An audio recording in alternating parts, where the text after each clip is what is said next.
semuanya, welcome back to my YouTube channel. Aku Kintan. Akhirnya aku bikin konten nabung lagi karena dilihat dari video sebelumnya itu tuh banyak banget yang nonton, sekitar 3.300-an. Sebenarnya konten ini tuh nggak cuman untuk K-popers yang mau beli merchandise atau barang-barang K-pop lainnya. Ini tuh sebenarnya buat umum, untuk semuanya juga bisa. Dilihat dari konten nabung sebelumnya itu tuh banyak banget yang nanya, nggak banyak sih. Kayak ada beberapa yang nanya, "Kak, aku uang jajannya dikasihnya per bulan, Kak aku uang jajannya dikasih per minggu, itu gimana Kak cara nabungnya?" Nah pas banget aku ini sekarang ini dikasihnya per minggu, jadi aku bakal ngasih tahu cara aku nabung, gimana cara baginya uang jajan dan nabungnya. So let's jump right into the video. Nah salah satu yang harus kalian siapin itu adalah celengan. Ini dia.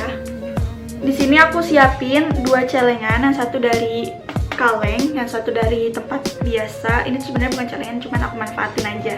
Nah kalau misalnya kalian udah nggak ragu untuk nabung, aku saranin pakai celengan yang kaleng ini karena susah dibuka kan, jadi kalian kayak nggak akan ngambil si uangnya terus. Nah tapi kalau misalnya kalian uang jajannya tuh mingguan atau per bulan, aku saranin sih pakai celengan yang bisa dibuka kayak gini.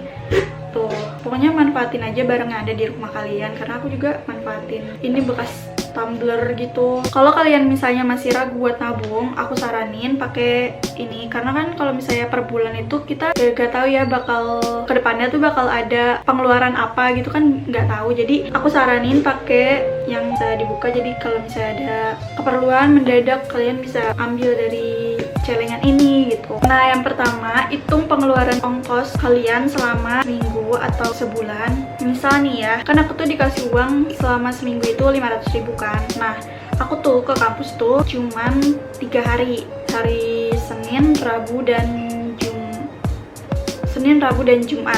Aku tuh kampus selama 3 hari. Nah aku tuh hitungnya gini, jadi kalian misalnya ongkos ojek kalian itu berapa. Kalau aku tuh waktu itu 12.000 ditambah sama aku angkot 3.000, berarti selama sehari itu pulang pergi aku tuh bisa ngeluarin 30.000 untuk ongkos aja. Berarti di sini hitungnya 30 kali 3 sama dengan 90.000. Nah berarti selama seminggu itu aku mengeluarkan uang 90.000 untuk ongkos aja. Nah yang kedua, kalau misalnya kalian udah tahu berapa pengeluaran ongkos kalian selama seminggu itu, kalian kurangin uang jajan aku 500.000 dikurangi 90.000 untuk ongkos sama dengan 410.000. Nah berarti ini uang bersihnya selama seminggu aku tuh bisa jajan segini. Tapi ini belum sama pengeluaran kayak fotokopi atau print segala macam. Ini belum sama itu, jadi ini masih pure uang jajan aja istilahnya. Nah setelah kalian tahu berapa uang jajan kalian bersih selama seminggu itu, udah dikurangin sama ongkos segala macam, itu tuh dibagi sama berapa hari kalian ke kampus, ke sekolah, atau ke tempat kerja. Dari 410.000 aku bagi 3, jadi tuh aku sehari bisa 137.000 lah ya dibulatin. Nah yang keempat, setelah kalian tahu berapa uang jajan kalian per hari, berarti ini aku 137.000 per hari. Itu tuh kalian, aku tetap pakai nabung yang part pertama itu yang 60-40, jadi 60% untuk jajan, 40% untuk nabung. Terserah kalian sih sebenarnya mau pakai 50-50 kah, atau mau pakai 30-70 atau apapun, semampunya kalian aja. Kalau aku mampunya 60% buat jajan, 40% buat nabung. Jadi ini 130, kita bulatin aja, 137 dikali 0,4 sama dengan 54.800. Berarti ini tuh kita bulatin jadi 55.000. Berarti selama sehari aku tuh harus nabung 55.000. Habis itu 137 dikali 0,6 sama dengan 82,2, berarti 83 ya. Berarti aku tuh boleh jajan selama sehari itu 83.000.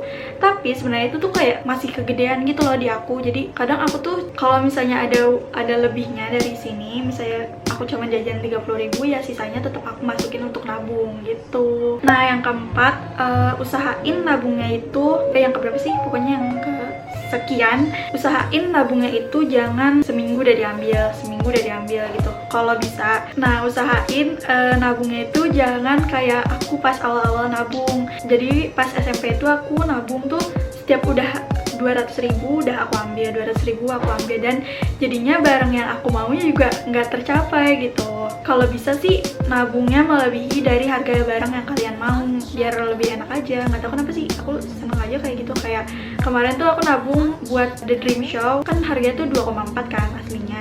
Nah, aku tuh nabung sekitar 3,5 biar sekalian kalau misalnya nanti aku nginep di hotel kayak gitu-gitu, jadi aku nggak usah mikirin lagi, nggak usah mikirin nabung lagi gitu. Aku sih mikirnya kayak gitu waktu itu. Itu tuh harus tahan-tahan untuk gak ngambil uangnya. Kalau bisa sih tahan, kalau misalnya emang ada yang ngajak main, tahan aja. Kalau emang uangnya cuma cukup untuk nabung gitu, ya udah tahan aja dulu, soalnya main kan bisa kapan aja kan gitu. Nah, harus sebulan full dulu, cobain deh sebulan full nabung, karena aku ngerasain ya, kalau misalnya emang kita udah kebiasaan nabung, itu tuh bakal rasanya pengen nabung terus gitu, gak mau pakai uang yang di tabungan. Nah, kalau bisa uang tabungannya jangan dipakai untuk beli makanan, karena dulu aku SMP SMA itu kalau misalnya punya uang tabungan, misalnya aku ambil uang tabungan, itu tuh aku pakainya buat makanan, dan sekarang tuh kayak nggak ada hasilnya gitu loh. Ya ada hasilnya dalam tubuh kita gitu, tapi kan kayak nggak ada yang bentuknya, nggak ada fisiknya gitu. Nah, pas kuliah ini aku udah mulai serius untuk nabung. Nah, hasilnya itu waktu itu aku beliin kamera, aku beliin sepatu, aku jadiin buat tiket nonton konser kayak gitu. Terus waktu itu aku sempet jalan-jalan juga ke Malaysia pakai uang tabungan aku. Nah, kalau bisa tuh yang kayak gitu uangnya dijadiinnya. Semoga tips aku bermanfaat, walaupun maaf agak pabaliet atau kurang memuaskan, maaf banget. Jangan lupa like, comment, and subscribe. So yeah, I will see you guys on my next video. Bye. Ih, gak jelas ini, gak jelas Mi.